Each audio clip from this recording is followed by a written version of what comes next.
you're not going to get this on mainstream news. They're part of the conspiracy to just blind us with a bunch of false information. But if you do a little digging, you'll find out.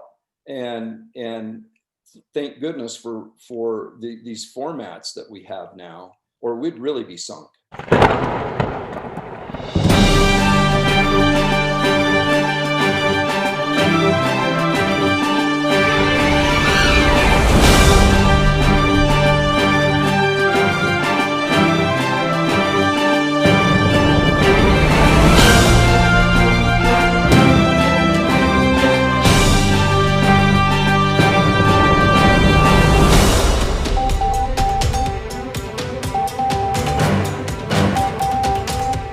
Okay, good.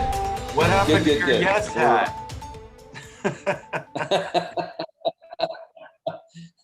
I could go get it and put it on. You're fine. You're fine. What do they say? Owner of a lonely heart. Heart? Yeah. That was some of their new. That was one of their newer songs, though, huh? It was more of their pop era, but it's still a great song. And I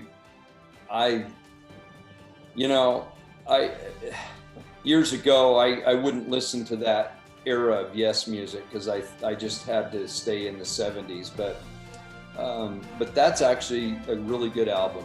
And the guy that contributed to the band at that time, his name was Trevor Rabin, and he is an amazing talent. So yeah, it's good. But I know that's not why we're doing this. No. But it's fun to talk about. I love rock and roll. My son plays the drums, and I'm a hack. Oh, cool. You know what a hack is? A hack guitar player. Yeah. That means I'm a hack artist. I'm a hack guitar player.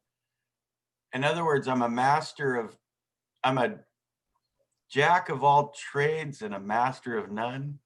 That's the old saying. Yeah. Right. I know the feeling. That's how I feel about it. I'm not a musician at all. I can't do anything, but I do love music and I love its influence. So right. Well, I got me a nice little got my microphone hooked up now. I like that. Yeah. Yeah. Is it just an external one, right? Just plugs in? Yeah. Yeah, I've got like the audio interface now and doing all that stuff. For people that don't YouTube or podcast, that's probably a boring subject. So we'll skim through that real quick and go to the next. I really enjoyed your last video on the abomination of desolation. Oh, that was really good. Yeah. Could I just add one thing to that? You shouldn't add to Bruce R. McConkie, but and you did a great job on that. The music in the background, everything was, and like you say, if you don't do this, I don't know how to do that kind of stuff, and that is cool stuff. So good on, but it has a better effect. I mean, my son just bought me a GoPro camera and some speakers and stuff. So we're gonna venture out a little bit. Yeah, there you go. The thing I wanted to add to that is Bruce R. McConkie talked about that the abomination of desolation happened 70 years after Christ, right? Christ prophesied that when it happened, and the Romans actually stood. They destroyed the temple and they stood in the holy place. Mm-hmm. Well, that scripture in Matthew 24, the abomination of desolation is again going to stand in the holy place. That has a lot of implications because it means, in my opinion, that there has to be another temple built where the Antichrist or the prophet of the Antichrist will be standing in the holy place. He'll be standing in that temple again. And so that's pretty intense. And we could go on a whole different thing on that, but I thought that was a really, really well done presentation you did. Well, I had a lot of complaints after that. Was like a year ago, I think I did that video, but a lot of people didn't like the background music. I'm glad you did. They were like, it's too loud, we can't hear you, or something. But it was, now I listen to virtually, well, I shouldn't say this, but for the most part, I listen with headphones on, or, you know, earbuds. And so maybe that's why it was just perfect for me. I love it. And I don't know if you ever listen or watch a guy named Mark Dice. Oh yeah. Yeah. Yeah. I've seen Mark Dice. Yeah. Yeah, he's really good. And he does that a lot with music. And it's really, I don't know, it just adds, it just, to me, it was good. But that was a while ago. I didn't know that, but it was good. I just watched it today. Yeah. Or yesterday. Yeah. Well, I got through I got about halfway through your video you just put out a couple hours ago. And I'm like, yes, you know, you're talking about your yes hat. I just kept saying yes to everything you were saying, because, and even what we were just talking about now, about the abomination of desolation that Daniel spoke of. There, we know in the gospel of Jesus Christ, and even other Christians in the world, that there are types and shadows. And what is a type and a shadow? Can you explain that? What are types and shadows? So, I mean, it's pretty obvious, I think, to most people, but when we often hear, and President Benson was the best at this, of always pointing out the Book of Mormon is meant for our day. So when there's references to secret combinations, and when there's references to conspiracy, we have to look at that in our day, and see what is a type of what we're seeing in the Book of Mormon, particularly. And we can also go to the Bible. The Bible had all kinds of conspiracies in there, and secret groups. Particularly, it's described very well at Christ's time, and the conspiracy to kill him. It was secret combinations. It was you know, cloak and dagger. It was all that stuff. So the shadow is not the actual thing we're reading in the Book of Mormon, but it's the shadowing of it, or the image of the same thing that we're reading in the Book of Mormon. So we look for those things in our day, really similar to what we're reading in the Book of Mormon. And typically, when we're talking about secret combinations, it has to do with the evil designs of men. I've had a ton of cool comments already, you know, like the Word of Wisdom in the Doctrine and Covenants that talks about conspiring men to put out these substances that addict us and control us. It's a conspiracy, conspiring designs. I mean, that's, and you know, we hear the word conspiracy theory, or the two words conspiracy theory, and we think of immediately we think of nut jobs, you know, people who believe in things that aren't really real, and they get sucked in. Well, the phrase conspiracy theory actually came from the CIA back in the 50s and 60s to throw us off. That's right. And again, President Benson said, you know, it's not conspiracy theory, it's conspiracy fact. Conspiracy fact. And so if you do a little bit of research, and it's like I said in my video, you're not going to get this on mainstream news. They're part of the conspiracy to just blind us with a bunch of false information. But if you do a little digging, you'll find out. And thank goodness for these formats that we have now, or we'd really be sunk. Right. Yeah, I agree. You were reading from Ether 8.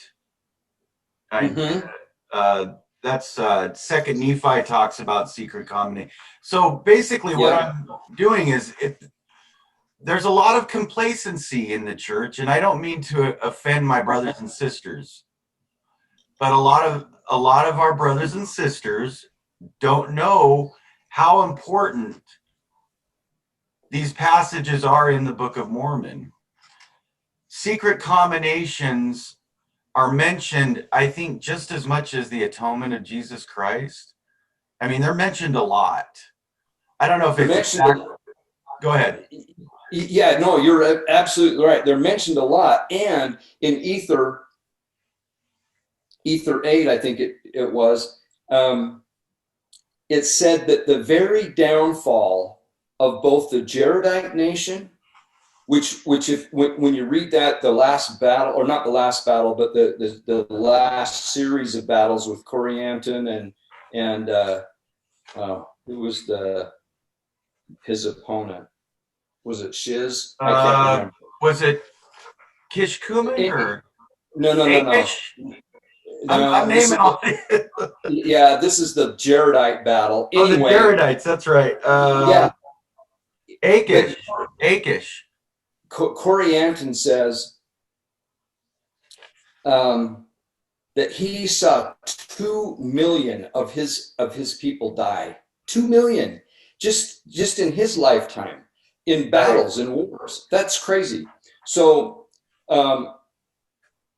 in Ether 8, it refers to both the Jaredite nation and the Nephite nation, that their downfall was secret combinations. Exactly. That's their downfall. We always say pride, or we say, oh, they did the pride cycle and they ended up on the down and not. It said no. Mormon said, because this was his little interjection as he's abridging everything. He said the very downfall of their society was secret combinations. Mm-hmm. So we should be studying what these are and make ourselves aware of them, because they're the very downfall of our societies. Well, they're not street gangs, are they?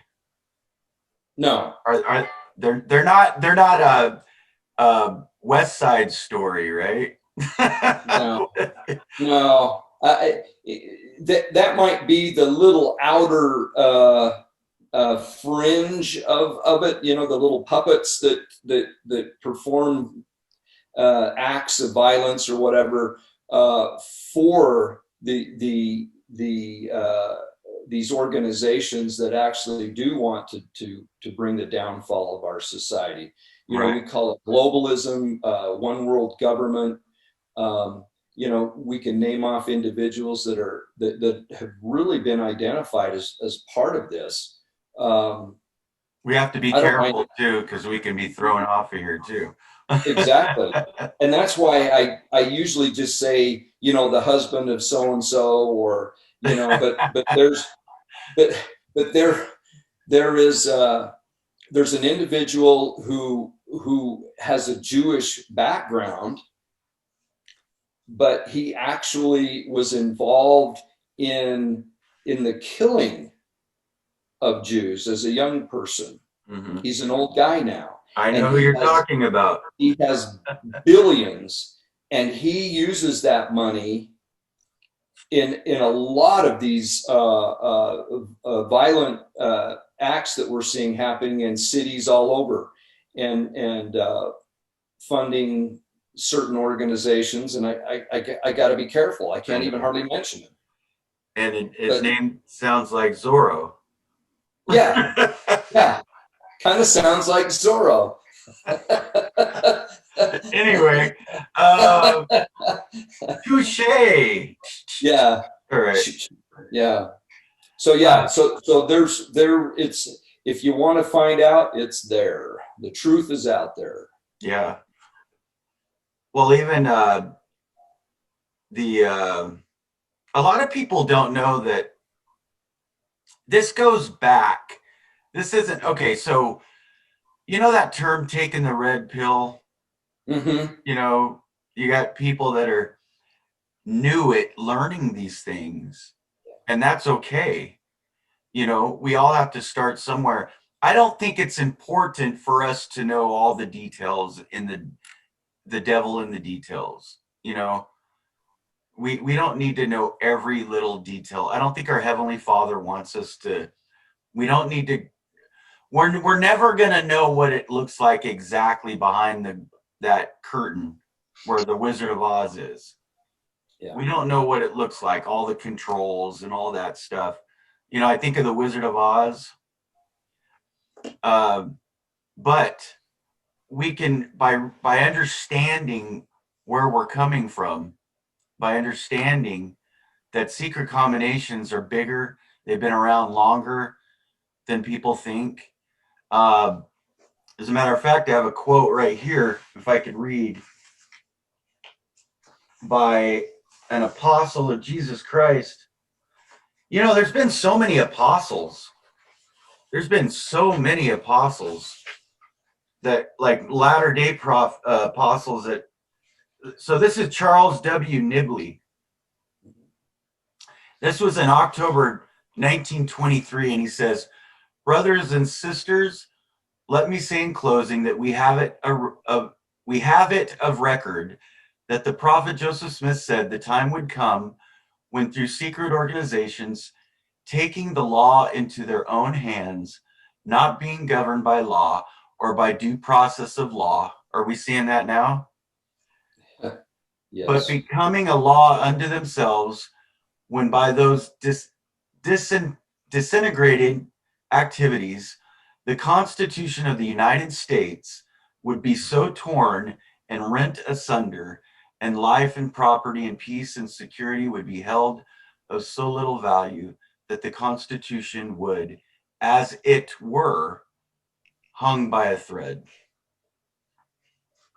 So anyway, that was in 1923. What year is it now? Yeah. 2020. Yeah. So it's been a I while. just saw on the news. I just saw on the news the other day, maybe 2 days ago, and I don't want to get into the mask thing of whether we should or shouldn't, but in San Antonio, Texas, they've now have law enforcement going into people's homes. Oh, okay, so here's the scenario. If someone tests positive for COVID, they need to say who they've been around. That list of names is then given to health organizations. They contact those people and say, you need to come in and get tested. And if you don't, you're going to get a visit by law enforcement. Mm-hmm. So it's crazy. So if you've even just been around somebody that then gives them your name, you're going to get a knock on the door, and they're going to forcibly take you to get a test. Now, that could sound okay, but there's all kinds of constitutional issues there. Right. And we just slip into things, and it's usually for, the safety of the society. That's usually the excuse. We're doing this for the good of the people. And then we, which is exactly what the secret combinations did in the Book of Mormon time. It was all for the good. Let's be brothers. Let's do this so that we can. This was total Gaddy Anton guys. We don't want you to be subject to us. We want you to enjoy the blessing of robbing people and have our spoils. Yeah. Sharing our spoils. It's just so typical.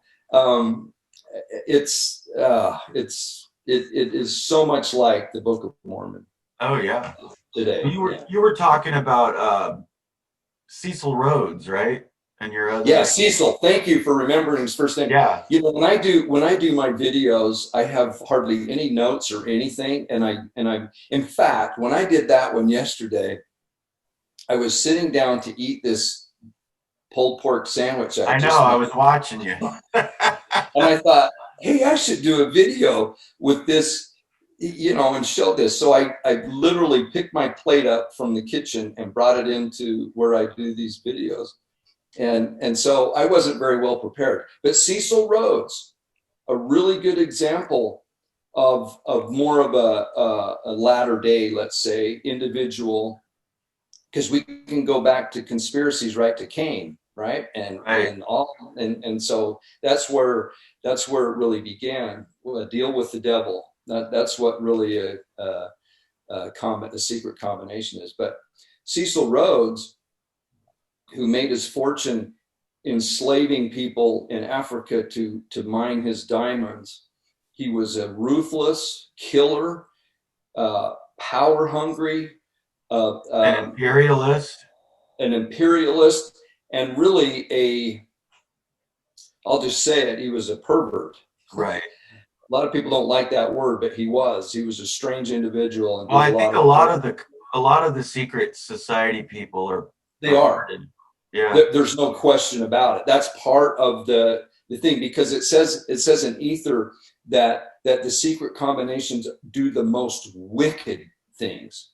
Right. When my wife just saw my video this morning, and she says, "How come you didn't mention abortion? That's part of the secret." And I said, "I know it is, and I can't remember to say everything." Those are the sacrifices to Baal. Those are the exactly. Right. That's exactly what they are. Great point. And so here we talk about the Black community, and you have this presidential race, and they're all sympathetic towards the Black community. Abortion has, and Kanye West, whatever you think of him, he actually speaks a lot of truth. He's running for president. I'm not going to, well, I've already voted and I didn't vote for him, but I really appreciate his honesty. And he basically said, abortion has killed the Black community. There's more, I think he said 1,000. There's been more abortions in the Black community, just in the Black community of the United States since COVID, the outbreak of COVID. There's been more deaths because of abortion than more deaths of COVID in that, 7-month period of time. Can you believe that? So we have 220 something thousand deaths, I think, of COVID in the United States. I believe it's something like that.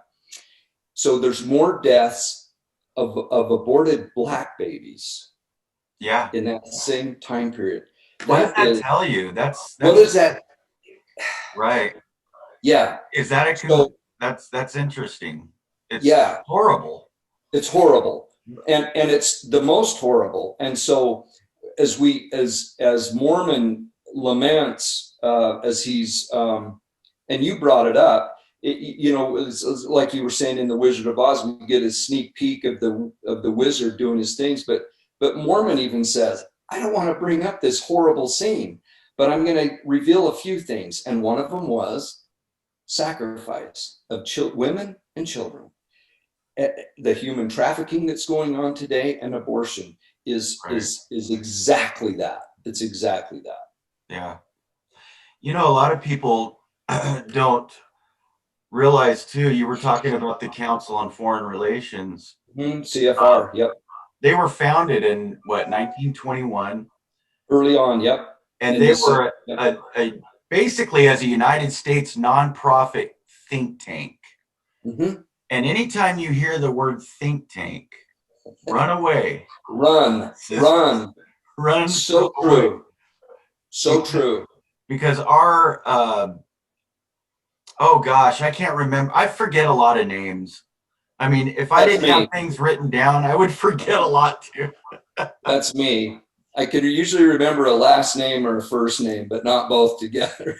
Well, who is it that wrote the first 7,000 years or the first? Cleon Skousen. Cleon Skousen, yeah.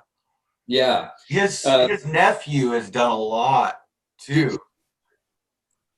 Yes, and I'm trying to think of his name. I just about had it. Yeah, well, we know it's Skousen. Yeah, the last name is Skousen. Yeah, but he's it Joel? Joel Skousen, yeah. Joel Skousen, yeah. Yeah. He's awesome. He's done a ton of research on this. Yeah, and he goes all the way back to 9/11, and that's a whole other ball of wax. Mhm. Yeah. Yep. I probably shouldn't put my toes in that hot water right now, but you know, it's the Council on Foreign Relations was it was actually started by the Rothschilds. Yeah. So all these rich families, they want to keep control. They wanted to maintain um, oh, trying to think of the word, a monopoly. They Right. wanted a monopoly with some elite individuals to control basically all commerce in the United States. Yeah. And when you're controlling commerce, you're controlling information. And so it's the newspapers back then, controlling what was put in the newspapers. And boy, do we see control of the news media now? I mean, there's one talking point that goes out, and you can hear that phrase or that word all through the media for that day. It's like they get we're going to use the word existential or the phrase existential threat. And so, who's ever heard of that phrase before? Existential threat. Like global warming is an existential threat. Right. Okay. And then next thing you know, boom, that's the phrase that goes out. It's coming from a single source. Mm-hmm. Well, and then we can go. Look, you were talking about Cain, where it begins with Cain. Uh, Hugh Nibley talks a lot about this. There's an article, if you look it up, it's it's called "A Strange Thing in the Land," and he wrote an article for the I don't. It was either the Ensign or the Improvement. They used to call it the Improvement era. Yeah, yeah, the improvement area. Yeah, but that was the Ensign back in the old days.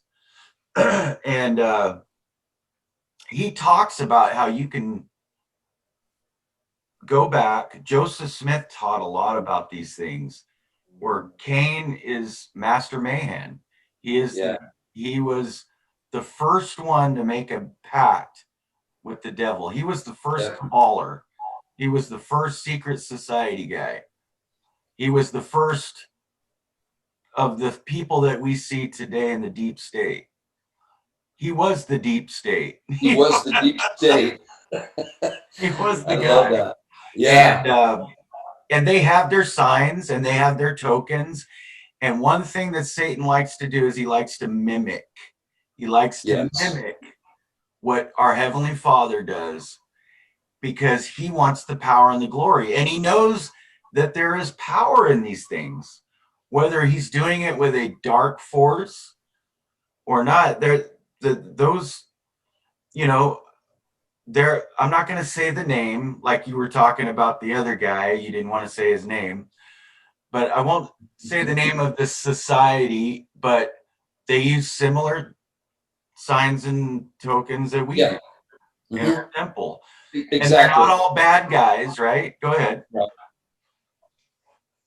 Yeah, you're exactly right. So sometimes we think of the word anti, um, like you have the antichrist, antisocial, that but then in the Book of Mormon we have the group of people called the anti-Nephi Lehites, Right. and they were good, and they wanted to imitate.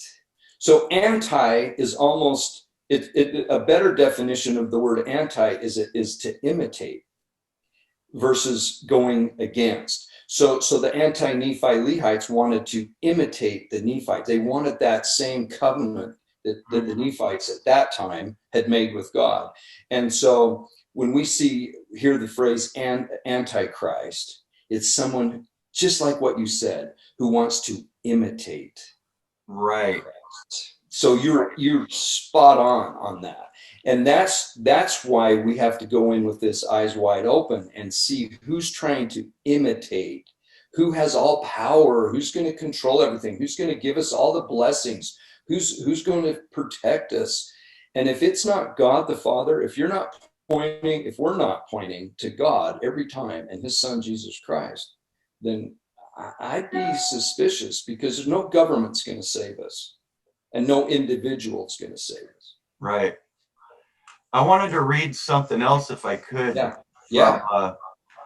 I printed out a lot of these different things. I love that quote from that you gave of that apostle back in From 1920. That was awesome. Charles W. Nibley. He must have been Hugh Nibley's dad. I don't know. Yeah, probably a relation, but that was really powerful. I'd never heard that before. Yeah, let's hear another one. Yeah, here's another one I wanted to read. This is Ezra Taft Benson. You know, a lot of people will say that Ezra Taft Benson was that prophets aren't, you know, the old term, prophets aren't born in a cultural vacuum. Mm-hmm. Or that he was just because he was, you know, because he was a member of the John Birch Society. Mm-hmm. Yeah. And they're like, well, that's the reason why he was saying all these things back when he was, well, maybe a little bit. But what does the Lord do? The Lord uses people in certain times that are educating themselves on certain principles that will be able to be a prophet, that will be able to reveal the things that we need to know. And it was important for Ezra Taft Benson. Otherwise, he wouldn't have been prophet of the church. The Lord would not have allowed him to be prophet if he was not supposed to say the things that he did, right? I totally agree. And I think he wasn't Secretary of Agriculture. He was Secretary of Agriculture under Eisenhower. Under Eisenhower. And so he got to see the swamp firsthand. Right. And he's probably our only prophet that's actually been that high up in a level of government that could actually see what goes on. And I know it was years ago, but he knew of what he was speaking. Right. Exactly. Yeah. Well, here's what he said in 1988. He says, I testify that wickedness is rapidly expanding in every segment of our society. And he says that it is more highly organized, more cleverly disguised, and more powerfully promoted than ever before. Secret combinations lusting for power, gain, and glory are flourishing. A secret combination that seeks to overthrow the freedom of all lands, nations, and countries is increasing its evil influence and control over America and the entire world. And then that says see Ether 8, 18 through 25, what you read in your last video. And I want to encourage, go ahead. Did you have anything? We're going to wrap it up here. I thought that quote, it was so powerful from President Benson. And that was towards the end, I think, of his, wasn't that towards the end of when he was speaking to us? Yeah. He passed away in what, 1994? I think so. In the last year or two, it was pretty hard for him to convey anything. So I think this was right towards the end, which I always like to look at what a prophet says right before they pass. Right. The baton. Pass the baton to the next guy. Because it's like,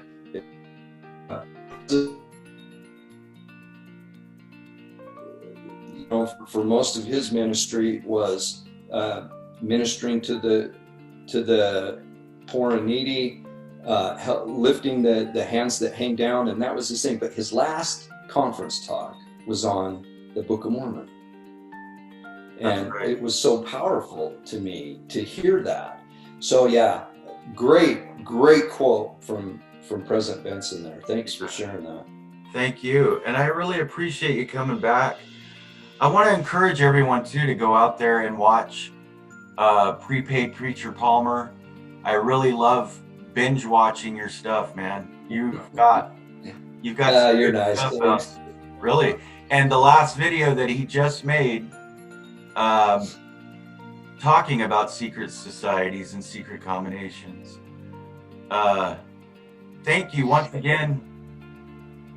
my fellow Salt Lake City missionary. Yes, yes, the mission. Yes, absolutely. Can we do this again in a couple weeks? Let's do it. Let's do it. All right. I'll be going to Texas for Thanksgiving, but other than that, I'll be around. Okay. Did you want to